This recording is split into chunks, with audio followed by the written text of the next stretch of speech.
कैसे हैं आप सब। उम्मीद करते हैं कि आप सब बिल्कुल अच्छे होंगे। तो आज के क्लास में आपका दोस्त आपका भाई माधव इस क्लास में आपको बताएगा यकृत के बारे में। देखिए, आप कहीं भी क्लास किए हुए होंगे तो भी अच्छा है, अगर नहीं किए हैं तो भी बिल्कुल अभी आप सीख जाइएगा और कुछ न कुछ यहाँ से खास होने वाला है। क्योंकि देखिए, यकृत को हम लोग 3 नाम से जानते हैं। यकृत को अंग्रेजी में हम लोग कहते हैं लीवर, इसका एक शुद्ध हिंदी इसका होता है यकृत, लेकिन एक बिल्कुल तरह से हिंदी से भी हिंदी होता है जिसको कहते हैं हम लोग कलेजा। आरआरबी के परीक्षा में पूछा गया था 2-3 साल पहले, यानी 2019 में क्वेश्चन था कि मानव शरीर की सबसे बड़ी ग्रंथि क्या होता है। तो सबसे बड़ी ग्रंथि जो होता है आपका यकृत और लीवर ही होता है, लेकिन वहाँ पे ऑप्शन में ना ही आपको यकृत था, ना ही लीवर था और ना ही ऑप्शन में मतलब ये दोनों में से कुछ नहीं था, कलेजा था ऑप्शन में। तो काफ़ी दोस्तों ने ये गलती करके आए थे वहाँ से, और कई दोस्तों ने हमसे पूछे भी यार आप क्या लगाए थे, तो हम तो सिंपली उसमें बताया उनको कि देखिए कलेजा होगा इसका आंसर, और वास्तव में आंसर वही होता। उम्मीद करते हैं कि इस बात को आप समझ चुके होंगे, और कैसे समझना है हम इस बात को बताने वाले हैं अभी, और आप देखते रहिए। सबसे पहले हम लोग क्या करेंगे, तो एक जानते हैं कि यकृत जो होता है कहाँ पे होता है। तो हम पहले आपको डायग्राम बताएंगे, फिर आपको यकृत के बारे में सब कुछ लिखाएंगे। तो यकृत बनाने के लिए एक सिंपल सा फोटो आपको क्या करना है, मानव पाचन तंत्र का ऐसे बना लेना है। ये पूरा अंदरूनी पार्ट हुआ आपका, है ना। अब देखिए ऐसे करेंगे, ऐसे ऐसे ऐसे, ठीक है।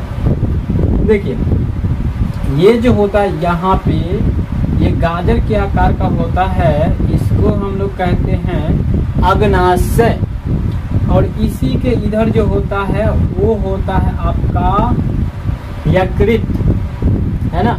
सबसे बड़ा ग्रंथि होता है यकृत, और यहीं पे होता है पित्त की थैली है, ये पित्त की थैली जिससे पित्त रस निकलता है ना।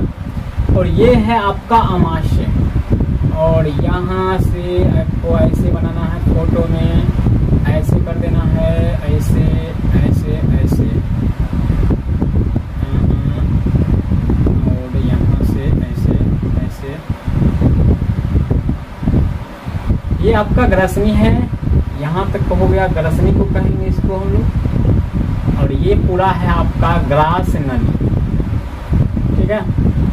और ये जो झोला दिख रहा है जहाँ से भोजन हम लोग अटकते हैं, यानी भोजन खाना खाएंगे और यहाँ से आएगा तो इसी झोला में अटकता है भोजन। यहीं पे वो समझे कि आधा से अधिक तो यहीं भोजन पच जाएगा। मुख भोजन का पाचन आपका मुँह से शुरू हो जाता है, और आमाशय में आने के बाद यहाँ भी भोजन पचता है, तो इसको कहते हैं अमाशय, स्टोमाच, अमाशय। और अमाशय जो होता है 3 भाग में रहता है। हम आपको बताए हैं पीछे क्लास में कि अमाशय 3 भाग में।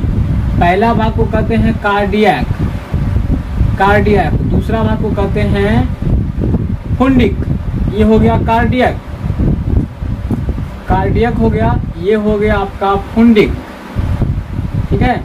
और ये हो गया आपका पाइलोडिक।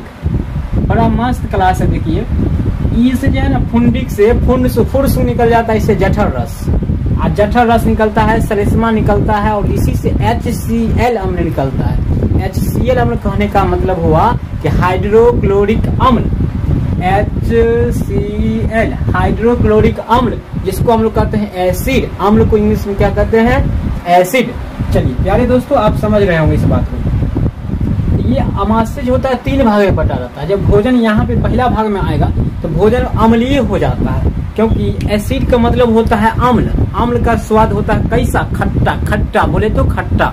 तो खट्टा जब होगा, आप खिचड़ी नहीं, खीर खाइए, खीर पूरी। आप मान लीजिए कि खीर खाए, मीठा खाए हैं, आपके अंदर गया, कहाँ पे गया भाई, अमाशय में चला गया।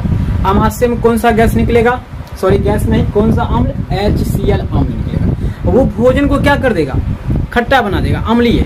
अब बाई चांस आप अधिक ठूस लिए हैं, भोज में गए, अधिक खा लिए हैं, 2-3 जगह भोज था, खूब खा लिए हैं।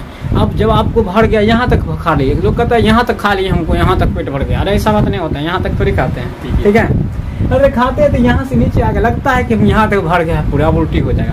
अब बाई चांस यदि आपको तबीयत खराब हो जाए, आप किसी कारण से आप उल्टी करते हैं, तो वो खट्टा होता है। ये आप देखे होंगे। कारण क्या होता है, यही HCl अम्ल उसमें घुल मिल जाता है, इसी का।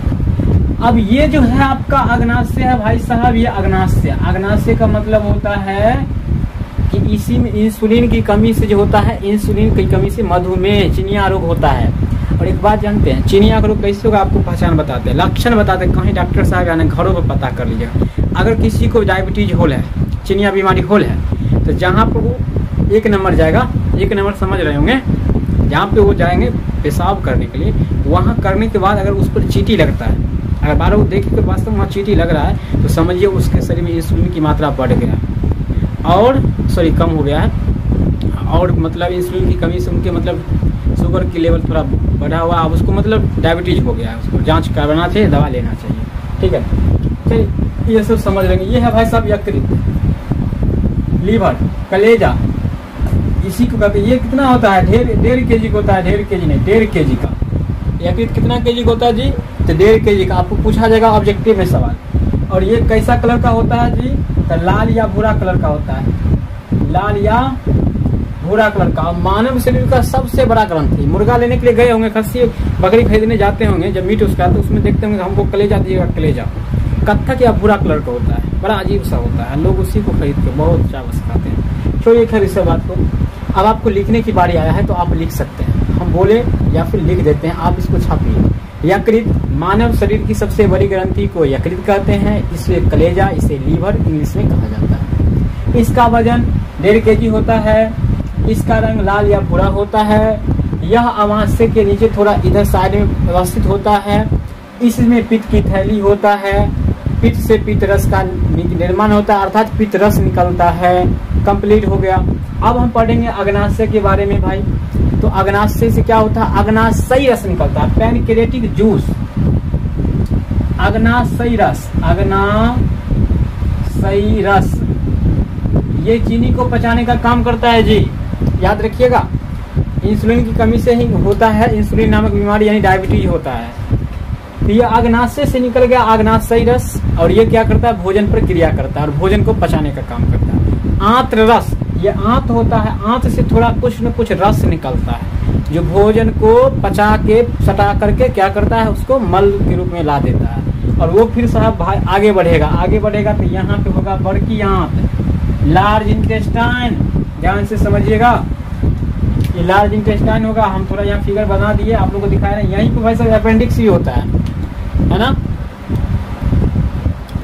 यही सब यहाँ पे ये जो है ना, ये अपेंडिक्स होता है, नीचे में यही बढ़ जाता है। कभी कभी पेट थे, ओह माय गॉड, दर्द कर रहा है पेट, है ना, कभी कभी पेट दर्द करता है तो अपेंडिक्स दर्द करता है। कभी कभी दवा के लेने के बाद ही छूट जाता है, कभी कभी उसको ऑपरेशन करके डॉक्टर साहब डायरेक्ट चीरेंगे, हटा करके थोड़ा काट के अपेंडिक्स निकाल के सीधे पैक हो गया, आपको 5 से 10 हज़ार रुपया टकाटक ठगा दीजिए, ले लेते हैं। ऐसा होता ही है गाँव घर में या कहीं बड़े बड़े शहर में होता है। आपकी मजबूरी क्या है ये नहीं देखते हैं कि अमीर है कि गरीब है क्या है। तो इस बात को आप समझ गए होंगे, आंत्र ग्रंथि समझ गए। अब देखिए बड़ी आंत क्या होता है भाई, तो देखिए थक जाते हैं बोलते बोलते, आप लोग जरूर छापिए और सुनकर याद करिए इनका दिक्कत।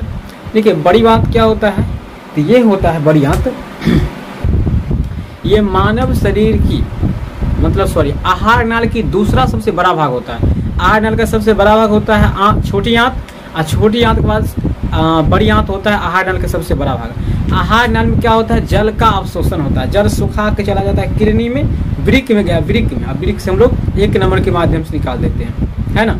और जो मल बचाता है वो चला जाता है रेक्टम में। यहाँ पे 2 चीज होता है, रेक्टम मतलब मल द्वार और मलाशय होता है, तो 2 भाग में बटा होता है। तो वहाँ पे जाने के बाद वो मतलब समय समय से अपना लैक्टिक के रूप में बाहर निकल जाता है। तो ये प्रक्रिया पूरा खत्म हो जाता है आहार नाल, और पूरा चैप्टर भी फिनिश है। अब हम लोग धड़ाधड़ हर चैप्टर को खत्म कर देंगे जल्दी से, ठीक है। ये अमाशय बड़ी आंत जो होता है 2 भाग में बटा होता है, कॉलोन, एक होता है मलाशय जिसको हम लोग रेक्टम कहते हैं, रेक्टम। उम्मीद करते हैं कि इस वीडियो में हमने आपको लेक्चर के रूप में क्लास दिए हैं। यदि हमारे बोलने की क्रम काफ़ी फास्ट होगा या आप नहीं समझे हैं, आपको समझने में प्रॉब्लम है, परेशानी है, तो रिक्वेस्ट है आप लोग से हाथ जोड़ करके आप हमारी कमजोरी को निश्चित रूप से बताएं। यदि आपको एक भी शब्द सीखने को मौका मिला है तो हमारे इस वीडियो को एक प्यारा सा लाइक कीजिए, अगर हो सके तो आप वीडियो को शेयर भी कीजिए अपने दोस्तों के साथ। और चैनल पर पहली बार है, अगर अभी तक सब्सक्राइब नहीं कर रखे हैं तो प्लीज़ आप इसको सब्सक्राइब कर लीजिए, और इसका स्क्रीनशॉट लेना चाहते हैं तो ले सकते हैं। तब तक के लिए मिलते हैं अगले वीडियो में, तब तक के लिए जय हिंद।